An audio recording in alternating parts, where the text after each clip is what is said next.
Okay, bismillahirrahmanirrahim. Assalamualaikum warahmatullahi wabarakatuh. Selamat bertemu kembali dalam pembelajaran dan pengajaran di rumah bagi mata pelajaran Bahasa Melayu tahun 3. Okay, cikgu harap semua dah bersedia dengan buku teks dan kamu dah bersedia untuk meneruskan pembelajaran kita pada hari ini. Okay. Minta daun diberi daun, dalam daun ada bidara. Minta pantun diberi pantun, dalam pantun ada bicara. Baiklah, itulah apa yang akan kita pelajari pada hari ini, iaitu kita akan mempelajari berkenaan dengan pantun. Okey, jadi pada akhir pembelajaran ini murid akan dapat melafazkan pantun dengan intonasi yang betul. Okey, dan yang kedua, memberikan maksud pantun dengan baik dan jelas.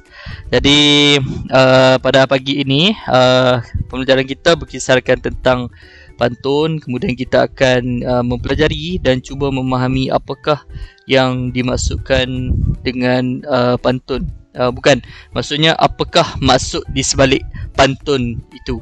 Okey, jadi sebelum kita meneruskan pembelajaran itu, okey, saya pasti kamu sudah ada buku teks dengan kamu semua. Okey, muka surat 56 yang akan kita lihat pada pagi ini berkenaan dengan kamera pintar. Okey, pantun ni kita akan baca selepas ni. Okey, pertama sekali kita akan cuba fahami dahulu apakah yang dimaksudkan dengan pantun. Okey. Pantun dicipta untuk menyampaikan sebuah ataupun buah fikiran dan perasaan terhadap seseorang. Okey, selain itu pantun bertujuan untuk berjenaka, menyindir, memberikan nasihat dan bersuka-suka. Okey, itu adalah pantun lah. Saya rasa semua orang tahu apa itu pantun.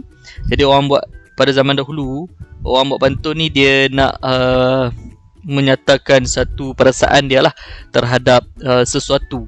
Okey, pantun tu dibuat boleh jadi untuk berjenaka, okey, untuk sindiran, tempelak ataupun memberi nasihat, dan juga dibuat untuk bersuka-suka. Okey, patah ranting di pulau besar, pulau dititi malim sidi.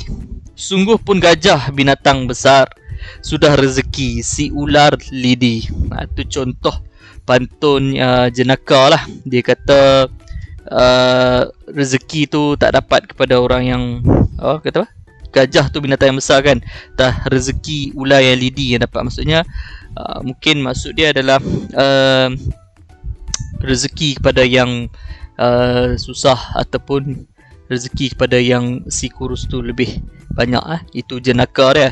Okey, kalau contoh pantun sindiran, budak-budak menyabit jerami, jerami disabit dalam sawah. Sungguh hairan di hati kami, hujan lebat tanah tak basah. Dalam maksud ni kan. Ini adalah pantun, contoh pantun sindiran. Maksud dia agak dalam. Budak-budak menyabit jerami, jerami disabit dalam sawah. Sungguh hairan di hati kami, hujan lebat tanah tak basah. Nampak? Sungguh hairan di hati kami, hujan lebat tapi tanah tak basah. Apa maksud dia? Ni adalah contoh pantun berbentuk sindiran. Maksud dia hujan lebat tanah tak basah, maksudnya seseorang yang dia senang kata dia banyak bercakap lah. Dia banyak berbunyi tapi hasil dia tak ada. Jadi tak ada hasil daripada apa yang dia selalu duk orang kata apa?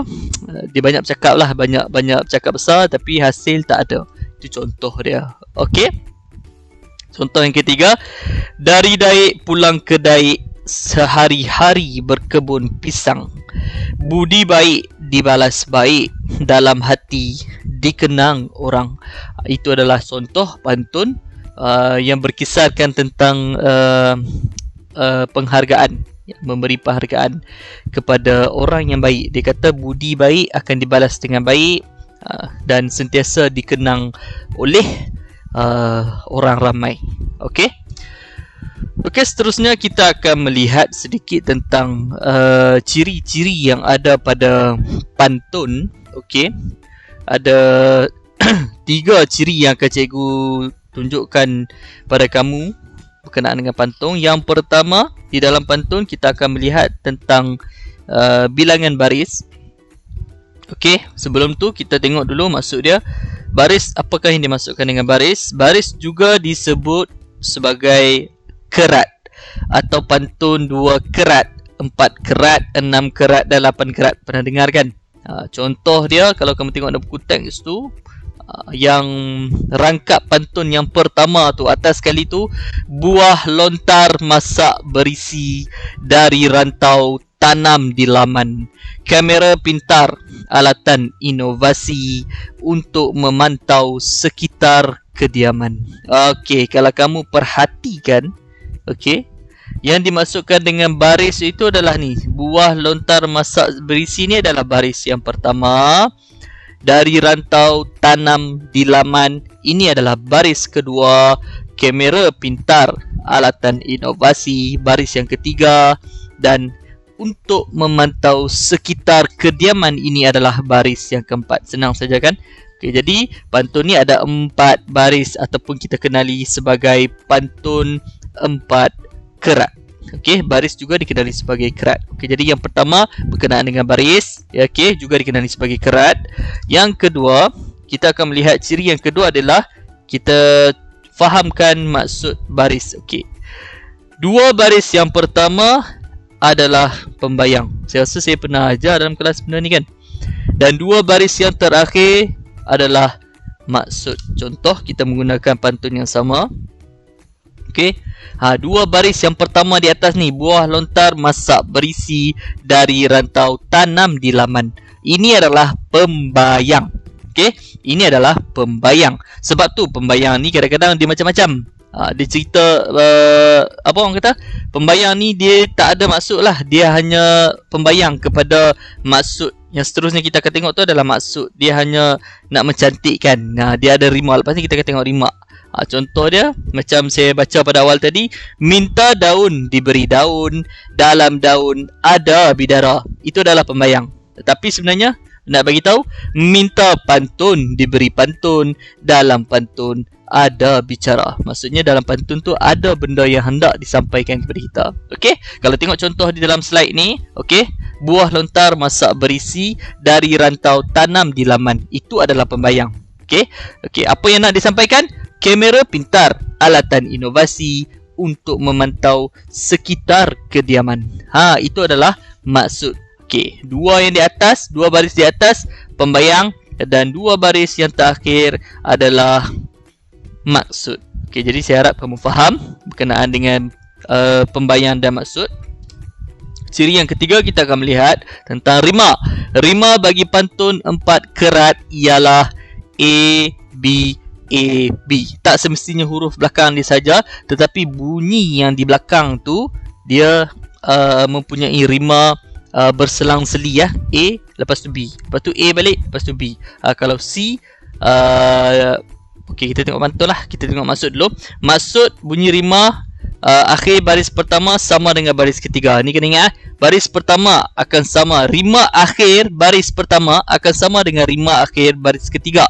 Manakala rima akhir pada baris kedua akan sama dengan rima akhir pada baris yang keempat ataupun yang terakhir. Tengok contoh senang sikit. Contoh yang sama.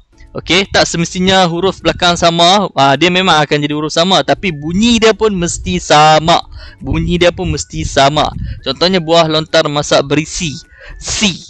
C ni kita letak dia sebagai contoh lah. A ni macam A kumpulan A. Man ni kumpulan B. C ni balik kepada kumpulan A. Jadi dia berselang-seli. Dari rantau tanam di laman, man. Kamera pintar alatan inovasi, C. Untuk memantau sekitar kediaman, man. Jadi rima dia berbunyi C, man. C, man.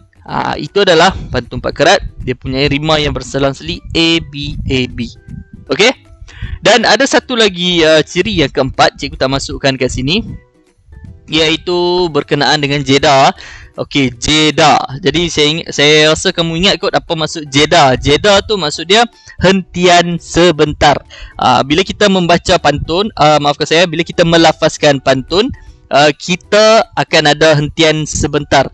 Contoh dia, okey, jom kita tengok buku teks. Okey, Cuba kita bacakan pantun yang pertama ni. Sama saja contoh yang saya bagi tadi. Buah lontar masak berisi. Saya akan baca macam tu. Saya tak akan baca buah lontar masak berisi dari rantau tanam di laman kamera. Saya tak akan baca macam tu.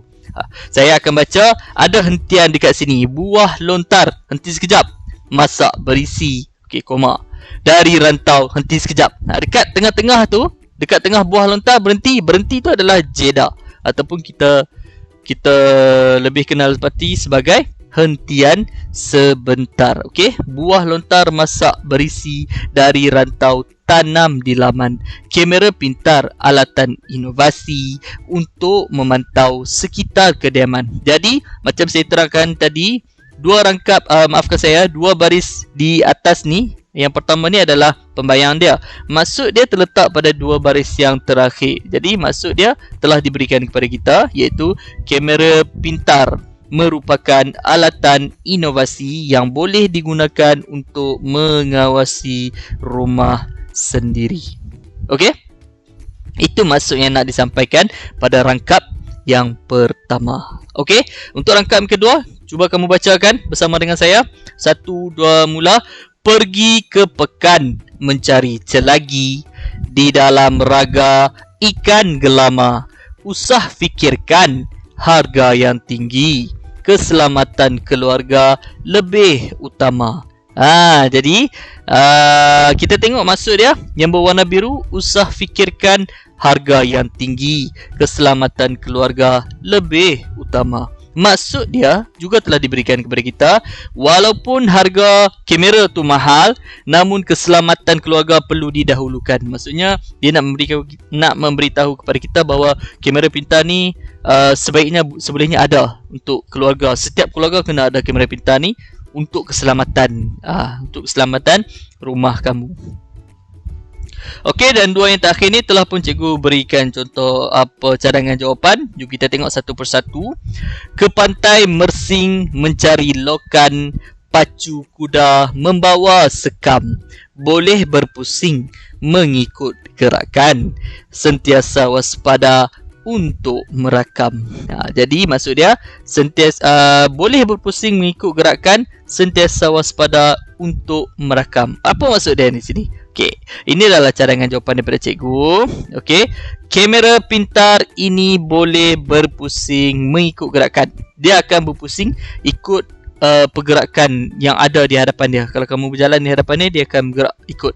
Dia ada, kalau dalam bahasa Inggeris kita sebut sebagai, mungkin dia ada motion detector.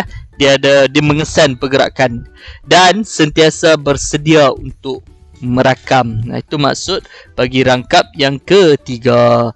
Okey, dan yang keempat, dari permatang membawa pulasan dibawa ke hujung jeti. Tetamu datang dapat dikesan, pencuri didakwa senang dibukti. Apa maksud dia? Tetamu datang dapat dikesan, pencuri didakwa senang dibukti. Okey, ini adalah cadangan jawapan daripada cikgu. Maksud pantun rangkap yang keempat ni ialah kamera pintar ini boleh mengesan sesiapa sahaja yang datang ke rumah dan dijadikan bukti sekiranya penceroboh ditangkap. Jadi dia dapat dah nama pun kamera kan, dia dapat mengesan sesiapa sahaja yang datang, tak kisahlah tetamu ke ataupun bukan tetamu, penceroboh yang cuba nak menceroboh masuk rumah kamu, pencuri. Okey, dan sekiranya ditangkap polis, kalau dia nak kata dia tak masuk pun, dia tak mencuri pun, dia nak tipu tak boleh, sebab ada bukti. Jadi bukti rakaman tu boleh diberikan kepada pihak polis untuk jatuhkan hukuman lah kepada dia sebagai bersalah kerana menceroboh rumah orang. Okey, jadi itu sajalah berkenaan dengan topik kita pada hari ini. Tugasan kamu, cikgu minta kamu lengkapkan latihan di dalam buku aktiviti muka surat 66. Seperti biasa, dah siap nanti kamu akan ambil gambar dan hantar ataupun hand in ke dalam Google Classroom. Jadi kalau ada apa-apa soalan, kamu boleh terus PM cikgu secara personal untuk kurangkan kesesakan dalam grup kelas. Jadi terima kasih atas perhatian telah kamu berikan kepada cikgu. Okey, semoga kita berjumpa lagi pada minggu hadapan. Assalamualaikum warahmatullahi wabarakatuh.